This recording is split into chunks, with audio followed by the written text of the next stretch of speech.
प्रिय विद्यार्थी, इसके पहले वाले वीडियो में आप लोगों को बताया जा रहा था कि अवतल दर्पण से प्रतिबिंब कैसे बनता है। तो उसके क्रम में आप लोगों को एक कंडीशन बताया गया था। तो वह कंडीशन था, यदि कोई वस्तु अवतल दर्पण के सामने अनंत पर रखी गई हो तो उसका प्रतिबिंब कैसे बनता है, इसके बारे में आप लोगों को बताया जा चुका है। तो उसी के क्रम में आज आप लोगों को पढ़ना है दूसरा कंडीशन। यदि कोई वस्तु अवतल दर्पण के सामने वक्रता केंद्र से अधिक दूरी पर या फिर कुछ दूरी पर रखी गई हो तो उसका प्रतिबिंब कैसे बनता है। तो आपका हेडिंग है आज का, यदि कोई वस्तु अवतल दर्पण के सामने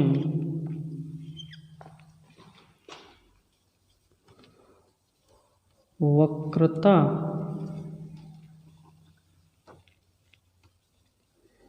केंद्र से अधिक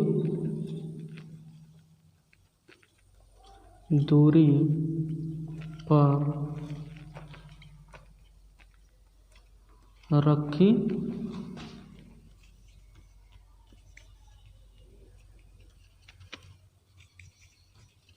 गई हो तो अब वक्रता केंद्र से अधिक दूरी पर रखी गई है वस्तु, तब उसका प्रतिबिंब कैसे बनेगा इसके बारे में आपको जानना है। तो सबसे पहला इसमें आपको बताया गया था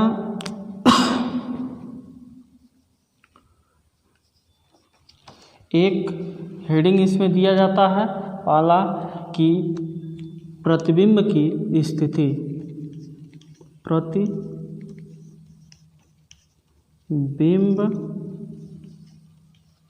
की स्थिति।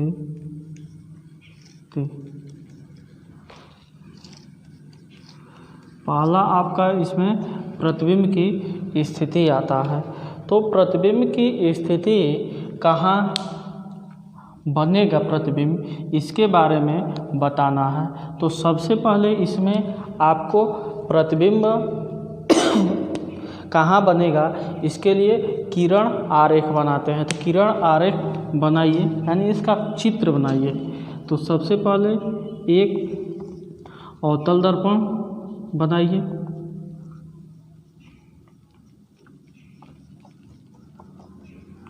अवतल दर्पण हो गया आपका, यह मुख्य अक्ष हो गया, यहाँ पर आपका ध्रुव हो गया, यह आपका वक्रता केंद्र हो गया।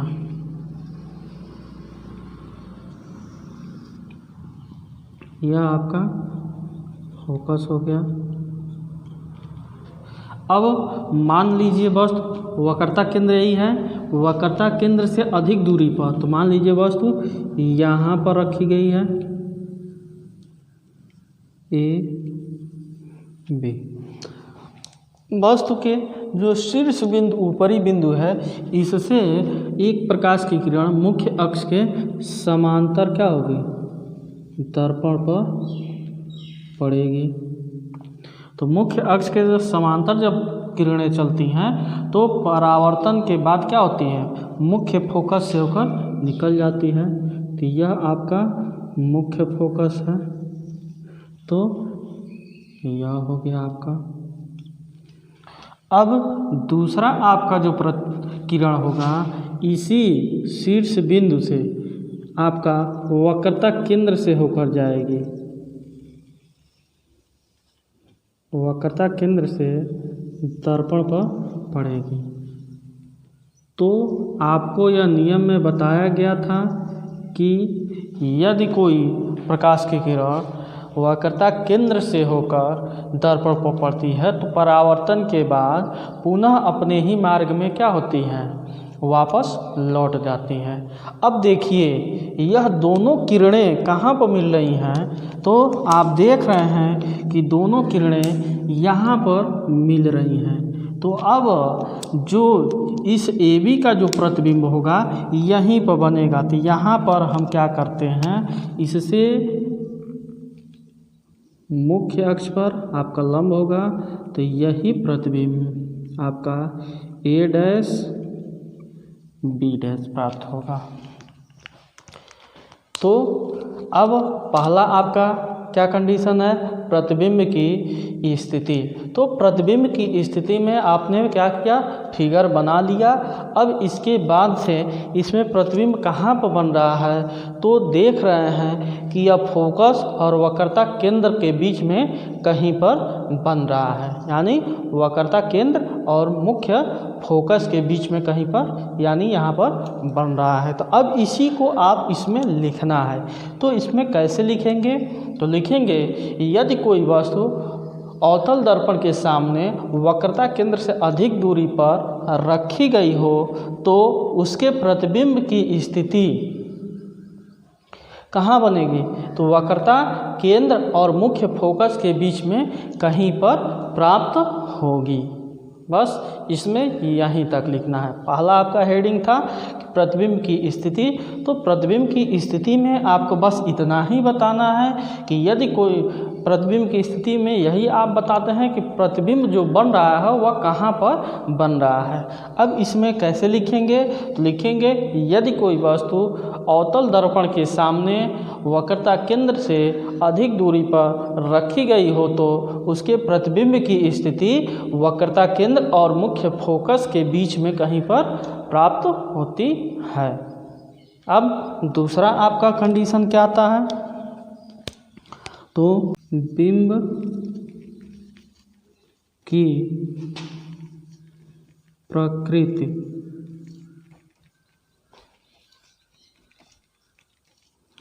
तो प्रतिबिंब की प्रकृति में हम क्या बताते हैं, तो प्रतिबिंब की प्रकृति में बताते हैं कि वस्तु का जो प्रतिबिंब बना है वह वास्तविक बना है कि आभासी बना है।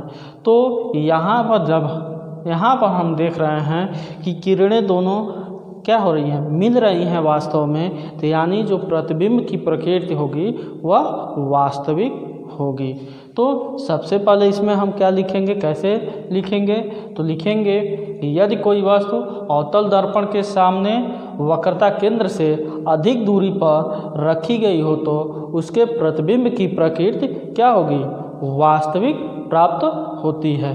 क्योंकि वास्तव में इसमें किरणें क्या होती हैं, आपस में मिलती हैं। तो ठीक इसमें ऐसे लिख दिया जाएगा। अब आपका तीसरा क्या आता है, तीसरा देख लीजिए। तीसरा हेडिंग प्रतिबिंब का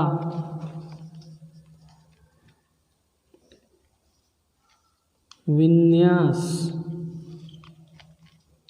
प्रतिबिंब का विन्यास। तीसरा आपका प्रतिबिंब का विन्यास। तो प्रतिबिंब का विन्यास में आपको क्या बताते हैं, तो उल्टा होगा कि सीधा होगा, यानी प्रतिबिंब जो आपका प्राप्त हो रहा है वह उल्टा प्राप्त हो रहा है कि सीधा प्राप्त हो रहा है। तो चित्र में आप किरण आरेख के माध्यम से जो बनाया गया है इसमें आप देख रहे हैं कि जो प्रतिबिंब आपका प्राप्त हो रहा है वह क्या हो रहा है, उल्टा प्राप्त हो रहा है। तो इसमें क्या लिखेंगे, तो इसमें यह लिखेंगे यदि कोई वस्तु अवतल दर्पण के सामने वक्रता केंद्र से अधिक दूरी पर रखी गई हो तो उसके प्रतिबिंब का जो विन्यास प्राप्त होता है वह क्या होता है, उल्टा प्राप्त होता है। तो इसमें परिभाषा की यानी इस हेडिंग में आप लिखेंगे कैसे, तो एक बार और देख लीजिए। इसमें बताएंगे यदि कोई वस्तु अवतल दर्पण के सामने अधिक दूरी पर रखी गई हो तो उसके प्रतिबिंब का विन्यास उल्टा होता है। बस आपका इसमें इस हेडिंग में इतना ही होगा। केवल और केवल आपको किरण आरेख यदि याद है, मतलब किरण आरेख आप बनाना जानते हैं, तो चारों जो हेडिंग आपका होता है वह आराम से आप लिख सकते हैं। कुछ है नहीं, एक पहला हेडिंग, आपको जो हेडिंग है उसी को इसमें मेंशन करना होता है। उसके बाद से जो यहाँ पर दिख रहा होता है उसी को लिख देना है। जैसे देखिए इसी हेडिंग में आपको कैसे बताया जा रहा है, तो केवल कुछ नहीं करना है, बस यही लिख देना है, यदि कोई वस्तु अवतल दर्पण के सामने वक्रता केंद्र से अधिक दूरी पर रखी गई हो तो उसके प्रतिबिंब का विन्यास क्या होता है, उल्टा होता है। देखिए यहाँ पर उल्टा चित्र बना है, यहाँ वस्तु है और यह उसका प्रतिबिंब है, तो देखिए उसके उल्टा प्राप्त हो रहा है, तो उसका विन्यास क्या हो जाएगा, उल्टा हो जाएगा। अब इसके बाद से आपको क्या होता है, एक लास्ट हेडिंग, इसमें प्रतिबिंब का आकार,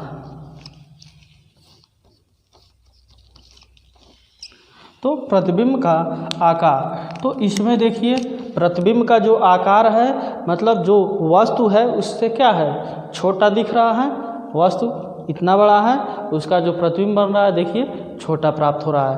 तो इसमें क्या लिखेंगे, यदि कोई वस्तु अवतल दर्पण के सामने वक्रता केंद्र से अधिक दूरी पर रखी गई हो तो उसके प्रतिबिंब का आकार क्या होता है, वस्तु से छोटा होता है। बस इतना ही इसमें लिख देना है। इसमें क्या बताना है आपको, यदि कोई वस्तु अवतल दर्पण के सामने वक्रता केंद्र से अधिक दूरी पर रखी गई हो तो उसके प्रतिबिंब का जो आकार होता है वह वस्तु से छोटा होता है। तो इसमें आप लोगों को बताया गया, इस कंडीशन में पहला आपको बताया जा चुका था कि अवतल दर्पण के सामने जो अधिक दूरी पर प्रतिबिंब रखी गई यानी अनंत पर रखी गई है तो उसका प्रतिबिंब कहाँ पर बनेगा, उसको पहले वाले वीडियो में बताया जा चुका था। आज आपको बताया गया कि यदि कोई वस्तु अवतल दर्पण के सामने वक्रता केंद्र से अधिक दूरी पर रखी गई हो तो उसका प्रतिबिंब कैसे कहाँ प्राप्त होता है, इसको आज बताया गया। तो इसमें बताया गया सबसे पहला हेडिंग प्रतिबिंब की स्थिति। तो प्रतिबिंब की स्थिति में आपको सबसे पहले क्या बनाना है, चित्र बना लेना है। तो आप जब चित्र बना लेंगे उसके बाद से उसकी स्थिति का वर्णन कर सकते हैं। तो चित्र जब बन गया प्रतिबिंब की स्थिति में, तो देखिए चित्र में क्या आपने स्थिति उसकी दिखाई, तो